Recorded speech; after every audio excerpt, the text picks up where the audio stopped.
Hey, what's up guys, and welcome back to a brand new video. So with the Senate impeachment trial officially underway, the entire media and political commentator industry is on fire, with both sides arguing why this impeachment is either a sham or why we need to take this seriously. And there's one video by David Pakman, who, if you don't know already, is a more left-leaning commentator. He recently made a video titled "Do Not Fall for Bad Faith Impeachment Arguments." Now, I like David Pakman, I just happen to disagree with his views, and I respect the guy. Yet I just have to make a rebuttal to this video because I do not believe it tells the entire story. So with that being said, let's take a look. The impeachment trial of President Donald Trump starts today in the Senate, and there is no better time than now to go through some of the really bad faith arguments that are being made against this entire impeachment trial, so that we can sort of get off on the right foot and not fall for these, because you are going to be gaslit and you are going to be grandstanded during this process. And I want to get ahead of that if we can. So first of all, there's the argument of the things Trump did, even if true, are not impeachable, sometimes with the added version of because there's no crime in what Donald Trump did. Now, as many of you know, if you watched yesterday's show, or if you've been around for a while, you do not need a crime to impeach a president. We have video, actually, of Alan Dershowitz, which has gone viral, where back in the 1990s, despite now being a defender of Donald Trump, he said, you do not need a crime to impeach a president, despite saying something very different. Now, here's Dershowitz himself. We showed this on yesterday's show. It certainly doesn't have to be a crime. If you have somebody who completely corrupts the office of president and who abuses trust and who poses great danger to our liberty, you don't need a technical crime. But remember that because the executive power is vested in one person, the president, unlike the judicial power, which is vested in justices of the Supreme Court and inferior judges, or the legislative power in 100 senators and 400 and something representatives, we have one president. And to impeach a president is like a nonviolent revolution. It is the most dramatic act of undoing democracy that is possible, and that's why the framers use the term treason, bribery, high crimes, and misdemeanors to suggest the English analogy to great offenses of state. We look at their acts of state. We look at how they conduct the foreign policy. We look at whether they try to subvert the Constitution the way Iran-Contra did. Okay, so just don't fall for it. Whether a crime has been committed is not actually at issue here. It does not dictate whether a conviction or acquittal in the Senate impeachment trial is appropriate. If there have been crimes committed, then once Donald Trump or whatever president is no longer in office, they can conceivably be indicted for those. That's a separate legal process. That's a totally different thing, not relevant to what we are dealing with starting today, the Senate impeachment trial of Donald Trump. Now, technically speaking, Pakman is correct. The impeachment process is purely political, and you do not need a crime to impeach. However, if you don't have a crime and therefore know the Senate is going to acquit the president, then really the purpose of impeachment is lost, and it just becomes more of a symbolic tool for Congress to really just shit on the president. And I do not believe this is what the founders wanted, which is why they include language such as bribery and high crimes to kind of serve as a foundation. And I think if this precedent of impeaching without an actual crime continues, then when Congress needs to impeach and impeachment becomes appropriate, eventually no one is going to take this thing seriously and it's going to become a waste. Now, the Democrats did have crimes floating around. There was talk of bribery and extortion, but the Democrats never got enough evidence to continue with those charges, which is why they settled on articles so broad like abuse of power and obstruction of Congress. Like, you could fit a lot of different things into those articles. So like I said, yes, you do not technically need a crime to impeach, but I think there is a big difference here when it comes to can you impeach versus should you impeach. Now, another version of this is, okay, you don't need a crime to impeach, but abuse of power specifically, which is one of the two things that Donald Trump is being impeached for, is not impeachable. Trump, of course, 2 articles of impeachment, abuse of power and obstruction of Congress. And you're starting to hear more and more, abuse of power is simply not something that's impeachable. Don't be confused by that. Abuse of power was one of the articles of impeachment that was adopted by the House Judiciary Committee against Richard Nixon in 1974.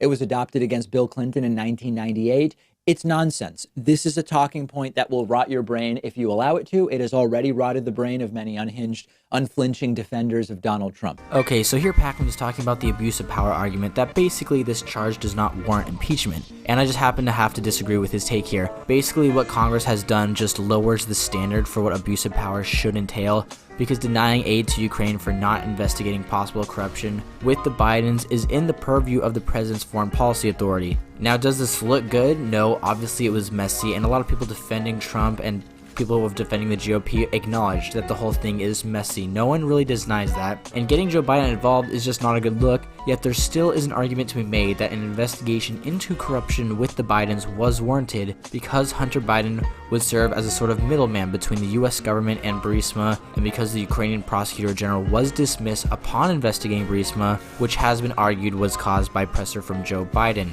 Now, has this been proven? No, it has not, but there still is an argument to be made, and by putting this all under abuse of power is basically, again, lowering the standard for what abuse of power really should entail. Second, whistleblower-related talking points. For example, the whistleblower was lying, the whistleblower committed a crime by coming forward, the whistleblower, we should know who the whistleblower is, how can you go forward without even knowing who the original whistleblower on the Ukraine stuff was? Anything suggesting that all of the impeachment process is invalid because of something related to the original whistleblower. Don't fall for it. That's irrelevant now. There have been endless corroborations of all of the things that the whistleblower initially said by people whose identities we know, who were put under oath and testified before the House Intelligence and House Judiciary Committees. Even though there's really no problem with the whistleblower not being identified publicly, we don't even really need their assertions for impeachment to make sense. And I've used this analogy before.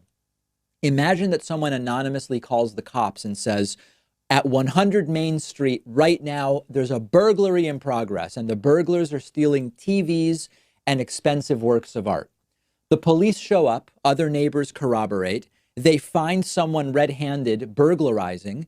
Does it matter that the original call to police was anonymous once you have witnesses and a believed perpetrator and evidence of the crime? No, it doesn't make any difference. In fact, even if the first call wrongly said they're stealing TVs and works of art, and when police show up, they say, oh, no, you know what? They didn't actually steal any works of art. It was just TVs.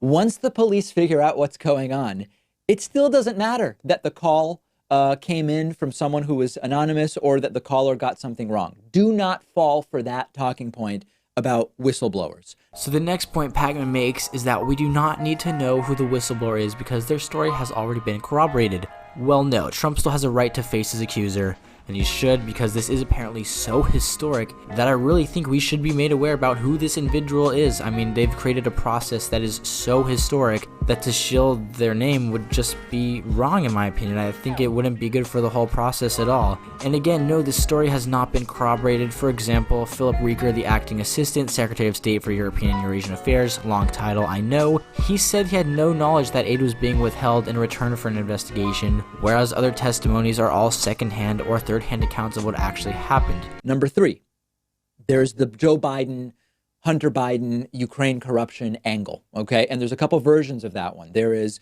this really is about corruption in Ukraine, which Donald Trump was trying to fix. Trump shouldn't be getting impeached for it. Or this really should be about the corruption of Joe and Hunter Biden. Now, these are two different stories, right? One is Trump did nothing wrong and his actions were justified because he wanted to deal with Ukrainian corruption. That has been debunked circumstantially by witnesses. And remember that Donald Trump is looking into legalizing bribery of foreign officials, as I told you yesterday. It doesn't pass the smell test that Donald Trump's priority here was dealing with Ukrainian corruption. The other talking point is this really should be about the Bidens, Joe and Hunter Biden. Now, I've said, let's look into the revolving door of influence peddling, family members of politicians getting cushy jobs. Let's look at all of that.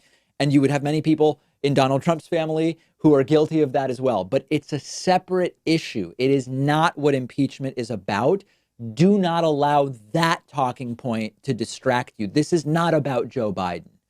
Okay, here, no, it is about the Bidens, like I mentioned before, and whether this is what Trump wants to do or not does not change the fact that an investigation into them is justifiable based off of the circumstances. And I also think Pakman is forgetting that nearly all foreign policy moves really are supposed to just help re-election campaigns because it gives the incumbent actual accomplishments to tout. That's just a side thing of being the incumbent president and being able to, use your policy to have actual accomplishments. That's just a side thing. Next, there are Republican talking points about we don't have firsthand evidence. It's all hearsay. Well, Republicans are trying to block witnesses who would give firsthand evidence of what Donald Trump did, said, and wanted to do. They can't be allowed to invoke that talking point while simultaneously blocking witnesses. As I told you earlier, the White House is going crazy trying to prevent Lev Parnas from testifying in the Senate impeachment trial. The White House is considering classifying former National Security Advisor John Bolton's testimony to prevent that from being public. And yet they say it's all hearsay. We don't have firsthand witnesses. First of all, hearsay is a valid form of evidence in such a trial. Secondly, it's not all hearsay. We had plenty of firsthand evidence in the House hearings. And third, we'd have a whole hell of a lot more of that firsthand evidence if they stopped trying to block witnesses. Now, finally, Pakman brings up the hearsay and witnesses argument, and no, I do not believe hearsay is admissible here because it is not proving a state of mind, which is the exception to the hearsay rule. And to the witness point, Democrats did exactly that to the GOP. Adam Schiff blocked the GOP from summoning Hunter Biden, nor were they allowed to summon Alexandra Chupala, a DNC staffer who worked with the Ukrainian embassy. And you can argue about the necessity of summoning these witnesses, but when you block some witnesses, then get ready to have some of yours blocked as well. But in all honesty, that's fine. I don't mind summoning John Bolton. I don't mind summoning Lev Parnas.